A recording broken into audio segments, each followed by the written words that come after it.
माननीय देशाचे प्रधानमंत्री श्री नरेंद्र मोदीजी यांच्या नेतृत्वात भारत सरकारने काश्मीरमध्ये अनुच्छेद 370 रद्द करण्याचा जो निर्णय घेतला होता, आज त्याच्यावर माननीय सर्वोच्च न्यायालयाने देखील एक प्रकारे मोहर उमटवलेली आहे। आणि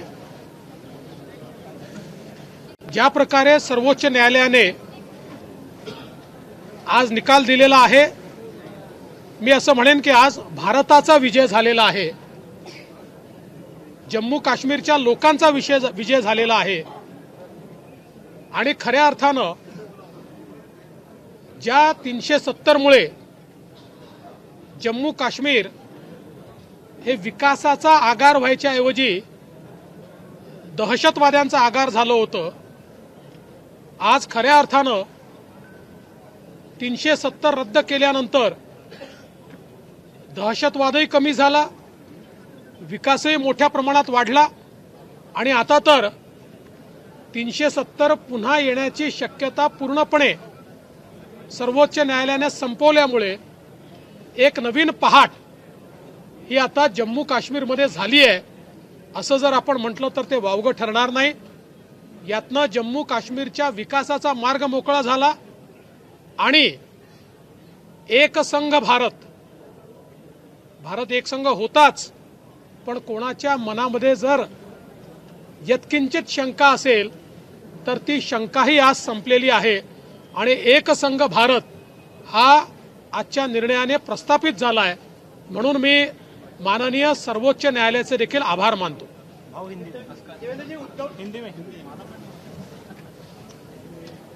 आज का दिन भारत के इतिहास में स्वर्ण अक्षरों से लिखा जाने वाला दिवस होगा। माननीय सुप्रीम कोर्ट ने जिस प्रकार से आदरणीय प्रधानमंत्री जी के नेतृत्व में लिया हुआ फैसला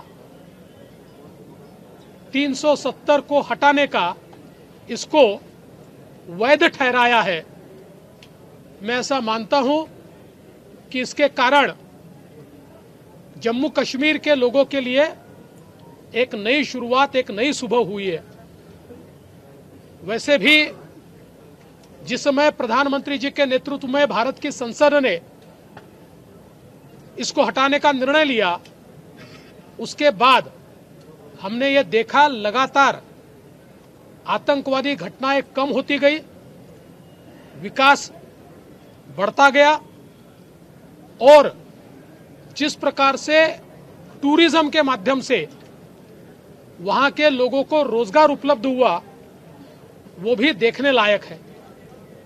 ऐसे में आज का फैसला ये मील का पत्थर साबित होगा और किसी के मन में भारत की एकता और अखंडता के बारे में, जम्मू कश्मीर के बारे में यत्किंचित भी शंका होगी तो आज उस शंका को भी समाप्त करने का काम ये सुप्रीम कोर्ट के निर्णय से हुआ है। और मेरा विश्वास है कि आने वाले दिनों में प्रधानमंत्री जी के नेतृत्व में जम्मू और कश्मीर ये बहुत बड़े पैमाने पर वहां के लोगों की आशाएं, आकांक्षाएं, अपेक्षाओं को पूर्ण करने वाला राज्य बनेगा। और जिस प्रकार से हम कहते हैं कि भारत का मुकुट ये जम्मू कश्मीर है, ये मुकुट निश्चित रूप से आने वाले दिनों में चमकेगा और दमकेगा।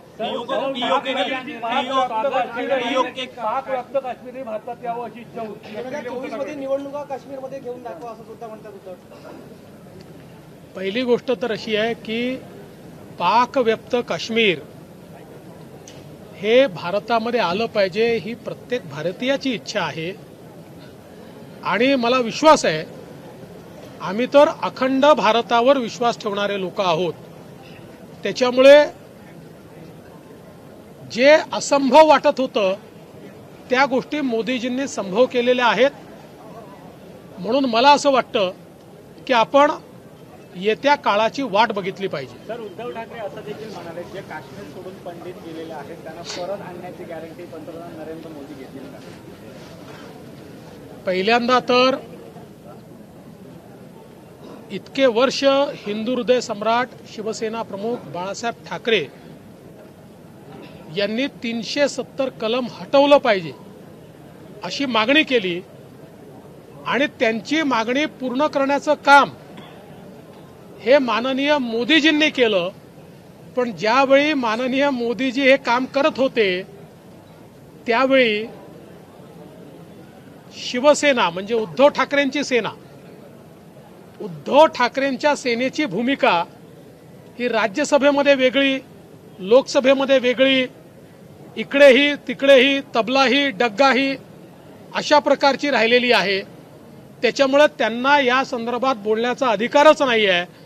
त्यांनी खरं म्हणजे शिवसेना प्रमुख वंदनीय बाळासाहेब ठाकरेंनी जे जे मुद्दे मांडले त्याच्या विपरीत भूमिका घेणाऱ्यांच्या भूमिकेला सातत्याने संसदेत त्या ठिकाणी साथ दिलेली आहे।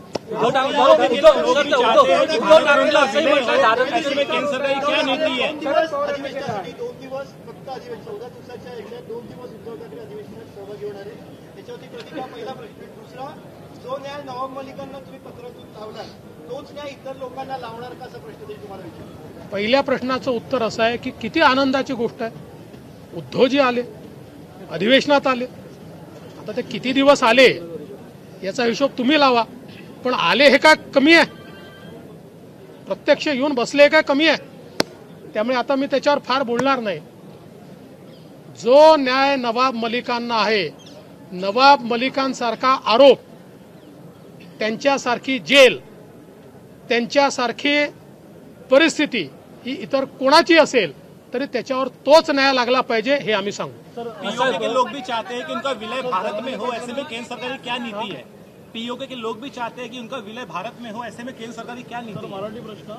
देखिए, इसके लिए आप ध्यान दीजिए। आने वाले दिनों में देखिए, मोदी है तो मुमकिन है, जो असंभव है वो मोदी जी ने हमेशा करके दिखाया है। आज इसके ऊपर बोलना उचित नहीं होगा, आप समय का इंतजार कीजिए।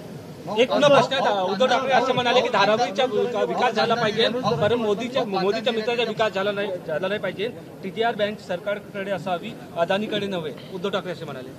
मी एकच गोष्ट या निमित्ताने सांगू इच्छितो की एक तर पहिलं जे धारावीचं टेंडर होतं ते तर काही अडाणींना नव्हतं, ते टेंडर रद्द करण्याचं काम कोणाच्या सरकारने केलं? उद्धव ठाकरेंच्या सरकारने केलं। आता जे टेंडर झालेलं आहे त्याच्या सगळ्या टर्म्स आणि कंडिशन्स ठरवण्याचं काम कोणी केलं? ते उद्धव ठाकरेंच्या सरकारने केलं। असं आहे की ही उद्धव ठाकरेजींची नीती आहे की ते विकासाच्या कामांना नेहमीच विरोध करतात आणि धारावीच्या लोकांना घर मिळू नये, कारण यांना घर मिळालं तर हे कदाचित आमच्या पाठीमागे येणार नाहीत, यांना झुंजवत ठेवा, अशा प्रकारची नीती त्यांची दिसते।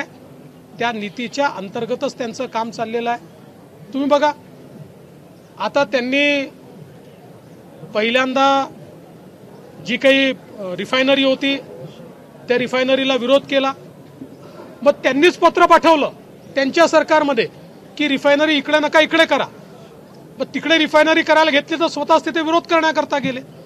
त्यामुळे त्यांचा मूळ स्वभाव जो आहे हा विकासाला विरोधाचा स्वभाव आहे। ज्याला विकासाचा विरोध आहे त्या व्यक्तीशी काय बोलायचं?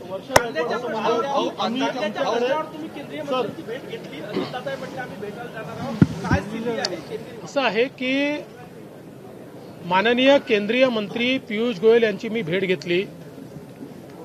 मी त्यांना विनंती केली की आपण एक्सपोर्ट हा सुरू केला पाहिजे। त्यावेळी त्यांनी ही बाब माझ्या लक्षात आणून दिली किंवा मला सांगितली की देशामध्ये कांद्याचं जे उत्पादन आहे, देशाला जेवढं कन्झम्पशन आहे त्याच्या 25 ते 30% कमी देशामध्ये उत्पादन आहे किंवा स्टॉक आहे। अशा काळामध्ये जर आपण एक्सपोर्ट अलाउ केला आणि माल जर बाहेर गेला तर मोठ्या प्रमाणात देशामध्ये टंचाई तयार होईल आणि सामान्य कन्झ्युमरला कांद्याचे भाव परवडणार नाहीत आणि म्हणून आम्ही एक्सपोर्टची बंदी केली आहे. मी त्यांना ही विनंती केली की व्यापारी त्या ठिकाणी लिलाव बंद करतात, शेतकऱ्यांचं नुकसान होणार आहे. खरं म्हणजे जुना माल आता व्यापाऱ्यांकडे आहे, तो काही शेतकऱ्यांकडे नाही, पण नवीन माल हा शेतकऱ्यांकडनं येतोय. त्यावेळेस त्यांनी सांगितलं की जेवढा माल शेतकरी देतील तेवढा माल, जो काही भाव आम्ही ठरवू त्या भावावर सगळा माल केंद्र सरकार विकत घ्यायला तयार आहे.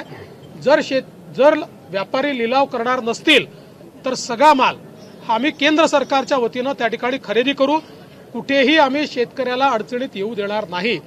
तथापि अजूनही आमचा आग्रह हा चाललेला आहे की त्यांनी एक्सपोर्टला काही प्रमाणात का होईना परवानगी दिली पाहिजे आणि त्या संदर्भात आम्ही त्यांच्याशी चर्चा करतो. शेतकऱ्यांच्या आरोप केला आहे. शेतकऱ्यांच्या धोरणामुळे शेतकऱ्यांचा तोटा होतो. असं आहे की माननीय पवार साहेब देखील केंद्रीय कृषी मंत्री होते आणि ते केंद्रीय कृषी मंत्री असताना देखील 2 वेळा हा निर्णय घेण्यात आला आणि अशा प्रकारे निर्यात बंदी लावण्यात आली. शेवटी आपल्याला आपल्या देशातल्या कन्झ्युमरचं बघायचं आहे की विदेशातल्या कन्झ्युमरचं बघायचं आहे. हा, हे खरं आहे की कन्झ्युमरचा विचार करताना शेतकऱ्यावर अन्याय होऊ नये आणि कुठल्याही परिस्थितीत केंद्र सरकारची भूमिका आहे की आम्ही शेतकऱ्यावर अन्याय होऊ देणार नाही. गडचिरोली जिल्ह्यामध्ये मोह पुलावर प्रक्रिया करून मी बोललो आता नेमकं सरकारची त्याच्यावर आता हाऊसमध्ये भूमिका मांडली. चला.